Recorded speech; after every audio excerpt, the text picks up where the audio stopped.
В завершении этого модуля мне хотелось бы рассказать вдохновляющую историю, показать пример, как важен посредник в переговорах, и потом предложу всем посмотреть вдохновляющий TEDx от Уильяма Ури, гуру переговоров, медиации, автора многих книг, которые сейчас для нас настольные. В Азии жил-был один мужчина, у которого было стадо из 17 верблюдов.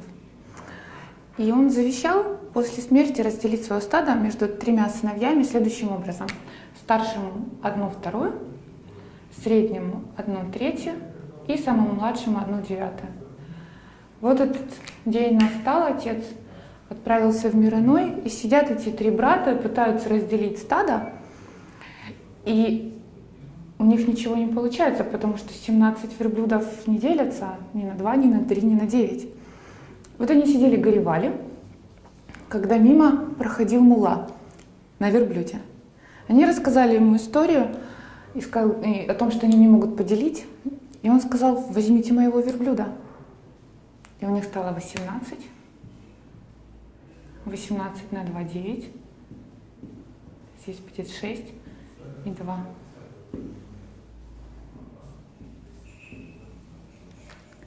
То есть сила, принесенная в конфликт извне, а потом, собственно, вернувшаяся на круги своя, помогла им решить вопрос, который без нее решить было невозможно. Давайте попробуем стать той самой силой, которая в сложных ситуациях помогает людям решить их вопросы.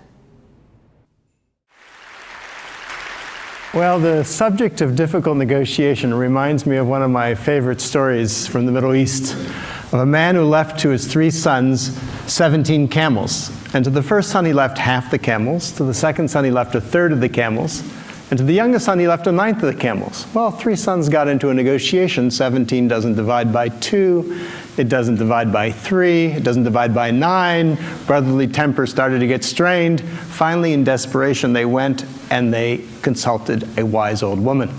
The wise old woman thought about their problem for a long time, and finally she came back and said, well, I don't know if I can help you, but at least if you want, you can have my camel.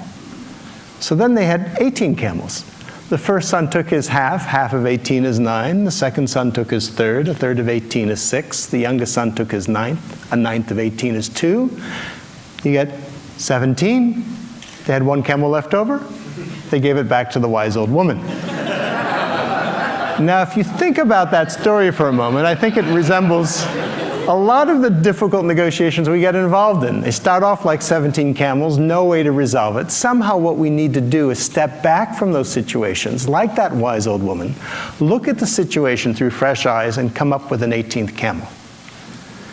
Now, finding that 18th camel in the world's conflict has been my life passion. I basically see humanity a bit like those 3 brothers. We're all one family. We know that scientifically. Thanks to the communications revolution, all the tribes on the planet, all 15,000 tribes, are in touch with each other. And it's a big family reunion. And yet, like many family reunions, it's not all peace and light. There's a lot of conflict. And the question is, how do we deal with our differences? How do we deal with our deepest differences, given the human propensity for conflict and the human genius at devising weapons of enormous destruction? That's the question. As I've spent the last better part of 3 decades, almost 4, traveling the world, trying to work, getting involved in conflicts ranging from Yugoslavia to the Middle East to Chechnya to Venezuela, some of the most difficult conflicts on the face of the planet, I've been asking myself that question. And I think I've found, in some ways, what is the secret to peace. It's actually surprisingly simple. It's not easy, but it's simple. It's not even new. It's maybe one of our most ancient human heritages. The secret to peace is us. It's us who act as a surrounding community around any conflict, who can play a constructive role. Let me give you just a story, an example. About 20 years ago, I was in South Africa working with the parties in that conflict, and I had an extra month, so I spent some time living with several groups of San Bushmen. I was curious about them, about the way in which they resolve conflict. Because after all, within living memory, they were hunters and gatherers, living pretty much like our ancestors lived for maybe 99% of the human story. And all the men have these poison arrows that they use for hunting. Absolutely fatal. So how do they deal with their differences? Well, what I learned is whenever tempers rise in those communities, someone goes and hides the poison arrows out in the bush. And then everyone sits around in a circle like this, and they sit and they talk. And they talk. It may take 2 days, 3 days, 4 days, but they don't rest until they find a resolution, or better yet, a reconciliation. And if tempers are still too high, then they send someone off to visit some relatives. There's a cooling off period. Well, that system is, I think, probably the system that kept us alive to this point, given our human tendencies. That system I call the third side. Because if you think about it, normally when we think of conflict, when we describe it, there's always two sides. You know, it's Arabs versus Israelis, labor versus management, husband versus wife, Republicans versus Democrats. But what we don't often see is that there's always a third side. And the third side of the conflict is us. It's the surrounding community. It's the friends, the allies, the family members, the neighbors. And we can play an incredibly constructive role. Perhaps the most fundamental way in which the third side can help is to remind the parties of what's really at stake. You know, for the sake of the kids, for the sake of the family, for the sake of the community, for the sake of the future, let's stop fighting for a moment and start talking. Because the thing is, when we're involved in conflict, it's very easy to lose perspective. It's very easy to react. Human beings, we're reaction machines. And as the saying goes, when angry, you will make the best speech you will ever regret.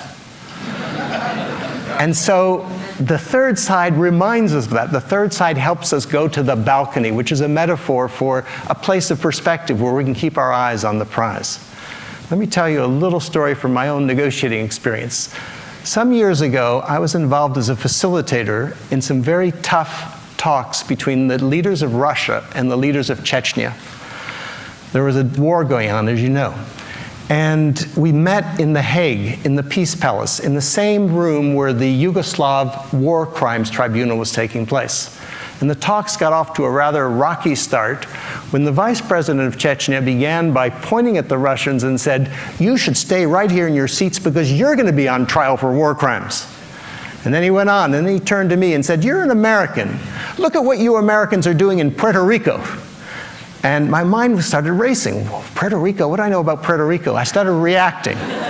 But then I tried to remember to go to the balcony. And then when he paused and everyone looked at me for a response, from a balcony perspective, I was able to thank him for his remarks and say, "I appreciate your criticism of my country, and I take it as a sign that we're among friends and can speak candidly to one another. And what we're here to do is not to talk about Puerto Rico or the past. We're here to do just to see if we can figure out a way to stop the suffering and the bloodshed in Chechnya." The conversation got back on track. That's the role of the third side, is to help the parties go to the balcony. Now let me take you for a moment to what's widely regarded as the world's most difficult conflict, the most impossible conflict, is the Middle East. Question is, where's the third side there? How could we possibly go to the balcony?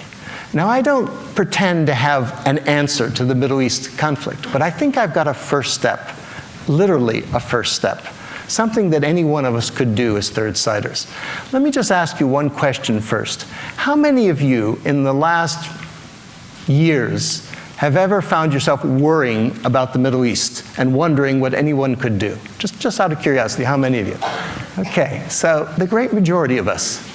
And here, it's so far away. Why do we pay so much attention to this conflict? Is it the number of deaths? There are 100 times more people who die in a conflict in Africa than in the Middle East. No, it's because of the story, because we feel personally involved in that story. Whether we're Christians, Muslims, or Jews, religious or non-religious, we feel we have a personal stake in it. Stories matter. As an anthropologist, I know that. Stories are what we use to transmit knowledge, that give meaning to our lives. That's what we tell here at TED. We tell stories. Stories are the key. And so my question is yes, let's try and resolve the politics there in the Middle East, but let's also take a look at the story. Let's try to get at the root of what it's all about. Let's see if we can apply the third side to it. What would that mean? What is the story there? Now, as anthropologists, we know that every culture has an origin story. What's the origin story of the Middle East? In a phrase, it's 4,000 years ago, a man and his family walked across the Middle East, and the world has never been the same since. That man, of course, was Abraham. And what he stood for was unity, the unity of the family. He's the father of us all. But it's not just what he stood for, it's what his message was. His basic message was unity too, the interconnectedness of it all, the unity of it all. And his basic value was respect, was kindness towards strangers. That's what he's known for, is hospitality. So in that sense, he's the symbolic third side of the Middle East. He's the one who reminds us that we're all part of a greater whole. Now think about that for a moment. Today we face the scourge of terrorism. What is terrorism? Terrorism is basically taking an innocent stranger and treating them as an enemy whom you kill in order to create fear. What's the opposite of terrorism? It's taking an innocent stranger and treating them as a friend whom you welcome into your home in order to sow and create understanding or respect or love. So what if, then, you took the story of Abraham, which is a third side story, what if that could be actually because Abraham stands for hospitality, what if that could be an antidote to terrorism? What if that could be a vaccine against religious intolerance? How would you bring that story to life? Now, it's not enough just to tell a story. That's powerful. But people need to experience the story. They need to be able to live the story. How would you do that? And that was my thinking of how would you do that? And that's what comes to the first step here. Because the simple way to do that is you go for a walk. You go for a walk in the footsteps of Abraham. You retrace the footsteps of Abraham. Because walking has a real power. You know, as an anthropologist, walking is what made us human. Walking, it's funny, when you walk side by side in the same common direction. Now, if I were to come to you face to face and come this close to you, you would feel threatened. But if I walk shoulder to shoulder, even touching shoulders, it's no problem. Who fights while they walk? That's why in negotiations often, when things get tough, people go for walks in the woods. So the idea came to me of, what about inspiring a path, a route? Think the Silk Route, think the Appalachian Trail that followed in the footsteps of Abraham. People said, that's crazy, you can't retrace the footsteps of Abraham, it's too insecure, you got to cross all these borders, it goes across 10 different countries in the Middle East because it unites them all. And so we studied the idea at Harvard, we did our due diligence, and then a few years ago, a group of us, about 25 of us from 10 different countries, decided to see if we could retrace the footsteps of Abraham, going from his original birthplace in the city of Urfa in southern Turkey, northern Mesopotamia. And we then took a bus and took some walks and went to Haran, where in the Bible he sets off on his journey. Then we crossed the border into Syria, went to Aleppo, which turns out is named after Abraham. We went to Damascus, which has a long history associated with Abraham. We then came to northern Jordan, to Jerusalem, which is all about Abraham, to Bethlehem, and finally to the place where he's buried in Hebron. So effectively, we went from womb to tomb. We showed it could be done. It was an amazing journey. Let me ask you a question. How many of you have had the experience of being in a strange neighborhood or strange land, and a total stranger, perfect stranger, comes up to you and shows you some kindness, maybe invites you into their home, gives you a drink, gives you a coffee, gives you a meal? How many of you have ever had that experience? That's the essence of the Abraham path. But that's what you discover as you go into these villages in the Middle East where you expect hostility, and you get the most amazing hospitality, all associated with Abraham. In the name of Father Ibrahim, let me offer you some food. So what we discovered is that Abraham is not just a figure out of a book for those people. He's alive, he's a living presence. And to make a long story short, in the last couple of years now, thousands of people have begun to walk parts of the path of Abraham in the Middle East, enjoying the hospitality of the people there. They've begun to walk in Israel, in Palestine, in Jordan, in Turkey, in Syria. it's an amazing experience. Men, women, young people, old people, more women than men, actually, interestingly. For those who can't walk, who are unable to get there right now, people started to organize walks in cities, in their own communities. In Cincinnati, for instance, they organized a walk from a church to a mosque to a synagogue, and then all had an Abrahamic meal together. It was Abraham Path Day. In Sao Paulo, Brazil, it's become an annual event for thousands of people to run in a virtual Abraham Path run, uniting the different communities. The media love it. They really adore it. They lavish attention on it because it's visual and it spreads the idea, this idea of Abrahamic hospitality, of kindness towards strangers.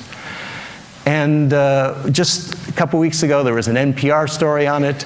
Last month, there was a piece in the Guardian, in the Manchester Guardian, about it, two whole pages, and they quoted a villager who said, "This walk connects us to the world." He said it was like a light that went on in our lives. It brought us hope. And so that's what it's about. But it's not just about psychology, it's about economics. Because as people walk, they spend money. And this woman right here, Ahmad, is a woman who lives on the path in northern Jordan. She's desperately poor. She's partially blind, her husband can't work, she's got 7 kids. But what she can do is cook. And so she's begun to cook for some groups of walkers who come through the village and have a meal in her home. They sit on the floor. She doesn't even have a tablecloth. She makes the most delicious food that's fresh from the herbs in the surrounding countryside. And so more and more walkers have come. And lately, she's begun to earn an income to support her family. And so she told our team there, she said, "You have made me visible in a village where people were once ashamed to look at me." That's the potential of the Abraham Path. There are literally hundreds of those kind of communities across the Middle East, across the path. The potential is basically to change the game. And to change the game, you have to change the frame, the way we see things. To change the frame from hostility to hospitality, from terrorism to tourism. And in that sense, the Abraham Path is a game changer. Let me just show you one thing. I have a little acorn here that I picked up while I was walking on the path earlier this year. Now, the acorn is associated with the oak tree, of course, grows into an oak tree, which is associated with Abraham. The path right now is like an acorn. It's still in its early phase. What would the oak tree look like? Well, I think back to my childhood, a good part of which I spent after being born here in Chicago, I spent in Europe. If you had been in the ruins of, say, London in 1945, or Berlin, and you had said, 60 years from now, this is going to be the most peaceful, prosperous part of the planet, people would have thought you were certifiably insane. But they did it thanks to a common identity, Europe, and a common economy. So my question is, if it could be done in Europe, why not in the Middle East? Why not thanks to a common identity, which is the story of Abraham, and thanks to a common economy that would be based in good part on tourism? So let me conclude then by saying that in the last 35 years, as I've worked in some of the most dangerous, difficult, and intractable conflicts around the planet, I have yet to see one conflict that I felt could not be transformed. It's not easy, of course, but it's possible. It was done in South Africa. It was done in Northern Ireland. It could be done anywhere. It simply depends on us. It depends on us taking the third side. So let me invite you to consider taking the third side, even as a very small step. We're about to take a break in a moment. Just go up to someone who's from a different culture, a different country, a different ethnicity, some difference, and engage them in a conversation. Listen to them. That's a third side act. That's walking Abraham's path. After a TED Talk, why not a TED Walk? So let me just leave you with 3 things. One is, the secret to peace is the third side. The third side is us. Each of us, with a single step, can take the world, can bring the world a step closer to peace. There's an old African proverb that goes, when spider webs unite, they can halt even the lion. If we're able to unite our third side webs of peace, we can even halt the lion of war. Thank you very much.